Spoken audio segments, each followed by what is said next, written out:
for joining me today. What I'd like to talk about in terms of enabling customers for success with voice services and collaboration suites is really using some references from a favorite movie that I have.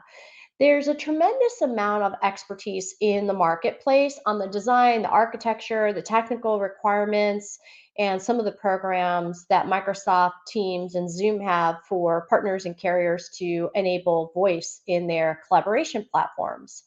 However, even if you build the most amazing stack ever, whether it's in a cornfield or in a server room or it's in the cloud, do you know who's going to buy it, why, when, where, and how, and what is going to make those customers come to you? Collectively, everybody that has entered into this space should really be trying to advance towards the same goal and help make the market. But this will only happen if we're really focusing together on the customer experience from the forefront. So, whether you're a carrier, a channel partner, a friendly competitor, or you work for one of the manufacturers, we really need to be focusing on delivering solutions that customers will want to consume. So, today, in one or two slides, I'm going to break down how I think about this. And as you build this, you really need to be thinking about what you're going to do to attract your potential customers. And then, once you have some level of attention, thinking through how you're going to engage and interact with these customers to get them to transact with you is really important. And then afterwards, how do you sustain this over the long haul and increase that relationship that you have with your customer? Because transacting just means that they've made a commitment. You now need to ensure that they're activating and adopting the solution that you've provided them to make them sticky and also have the opportunity to attach incremental value added solutions. So as we get into here, there's five key components that I'll focus on in our sales and marketing strategy that we utilize when we're onboarding our carriers and our partners. So the first is attract, the second is interact, third is transact, and that's kind of your one in the middle. That's really important because that enables you then to focus over the long run with your customer by doing the activation and then having opportunity for additional attach. So let's look at attract first. Attraction can come in many different forms, but in marketing, it's really about building awareness and creating visibility in order to find your potential customers. Your product teams, your sales teams, your development teams need to be in lockstep with your marketing teams. And you really need to understand the attributes of your customer base, what your total addressable market looks like, and then how are you going to get those customers dialoguing with you that you think are most likely to buy, as well as looking at what's your strategy to attract new customers when you have an offer. And in the movie that this presentation references, Shoeless Joe Jackson was a pretty good attraction. So next, we're going to move on to the interact piece. So interaction means that your customers have shown some type of interest to you. And now it's your opportunity to start a dialogue to try and reel them in and get them moving down the path of investigating and looking at your solution. And this is where really strong value proposition comes into play. And you need to be recognizing the needs of your customer. So, because let's face it here, every single one of us is offering the same Teams or the same Zoom interface to our customer base. The dial pad doesn't change whether I sell it, you sell it, or one of our other competitors sells it. So, what you need to be thinking about is why should they go with you? What's your competitive differentiation? Because this is an area that is a lot less about technical features and functionality and more about your ability to speak to the customer's needs, the goals, the objectives that they have, what business outcomes they're trying to drive, and creating that value proposition that's about them, not necessarily so much about you as traditional systems in the past may have been. So next is one of the most exciting ones, which is transact. So you have your customer up at the plate and they're teed up, ready to go. And when your customer is ready to buy, are you ready for your customer to buy from you? And how do you quickly and seamlessly allow them to procure your service? A landing page that's automated and differentiated in your customer experience is really a necessity. This is a requirement by Microsoft and Zoom to be in some of their Operator Connect and their Zoom peering programs. But I see a lot of people at the table without a landing page or with static landing pages. And if you don't have a landing page or it's static, how are you going to continue your relationship with that potential customer? Because you don't even know that they're visiting you or that they're interested.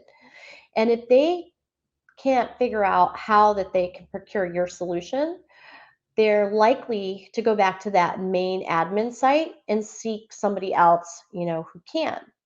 If we think about somebody in the marketplace that probably everybody knows and utilizes quite a bit these days, Amazon, they're really good about providing a simple and easy and engaging interface to allow their customer base to transact. But even Amazon has almost a 70% cart abandonment rate. So if you don't even have a cart, your customers are likely to just disappear. So you really want to make sure your customers are buying from you, and you need to make it very easy and simplistic for them to do so. So once we're transacting with that customer, now is one of the most important pieces, and that is activation. So how are you fulfilling their dreams? This means that you have to really ensure that your customer can easily consume the solution and adopt it very quickly. Because the easier it is to activate, the more you can make a market, ensure that you are delivering immediate ROI to your customer, and then it also helps you build your reference base because the next customer is going to ask you about these. They want to know that other customers are showing up on the field. And this is how we collectively validate the market is by selling more subscriptions and more seats to raise those numbers. And we'll go through some of those numbers in a little bit. And when I think about this, an analogy that I would use is if Netflix, required every household to procure some hardware, build a stack, and engage pro services in order to stream movies online, and they didn't have any ability to buy and consume, we'd probably still be standing at Blockbuster to pick up our favorite Kevin Costner movie. And then lastly, let's dialogue about attach.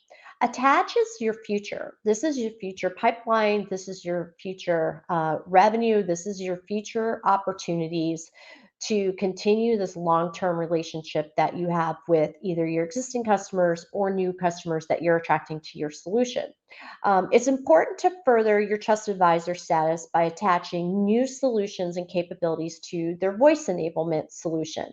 The ability to make and take calls is really important, but voice is now an asset, just like any other data repository that a customer might have in their business.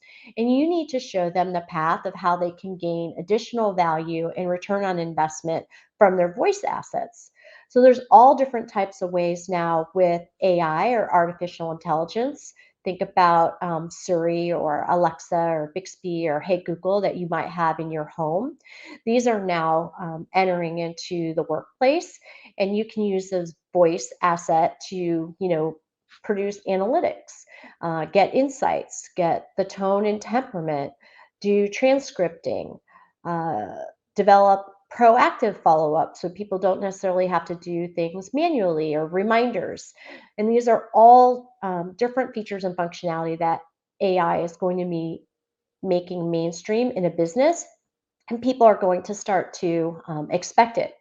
And then there's other ways outside of that voice data asset that you can continue to evolve your relationship and make that relationship really sticky with your customer.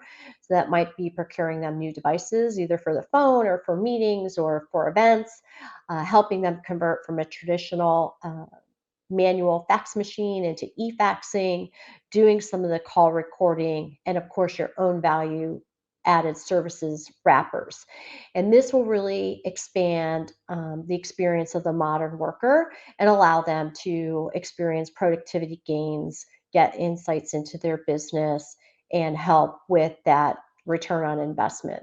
So there's some really great solutions out there. Two of the partners that we're working with are Duffer Call Cabinet, and they have some great offers that are easy to add on. And because they're native to Teams and Zoom, they're probably pretty easy for you to go ahead and attach. So then if we go back and we look at the 5 steps or the 5 areas of focus, the great news for all of us is that this marketplace is really young. Statistics that we get from Cavell and that others have produced show that only 12 million of the 270 million Teams entitled users have PSTN today. In Zoom, there's probably about 200 million people using meetings on a regular basis, and they have about 5 million users with PSTN entitlements. So there's a tremendous upside just within those manufacturers' existing base, to move the needle and move those numbers. But think about the rest of the world. There's 880 million people globally that are on some other type of traditional PBX solution. A lot of these may be dated. They were put in when I was in elementary school. They've been locked in a server closet over the past couple of years as people have transitioned to working from home. And this is a great opportunity to not only capitalize on the marketplace that Microsoft and Zoom have developed, but also to turn some of these traditional solutions over to the new world of collaboration. But here we really need to be focusing on building the demand. So if you want to talk shop about any of these concepts or brainstorm ideas on how to better find, engage, and close your customers, we'd love to help. At SIPPIO, we have a proven fast track program that really allows you as a carrier or a partner to enter this space and have everything that you need. We take care of the architecture, the automation, all of those bits and bytes pieces. And then we really focus on developing your offers, your SKUs, determining your targets, and then going after those targets. You can find me on LinkedIn or drop us a note at hello@sippio.io. And remember, it's not heaven, it's Microsoft Teams and Zoom. And we are here to help you. And if you build it, we're going to help you get your customers to consume it. So thanks for your time today, and I hope this was informative for you.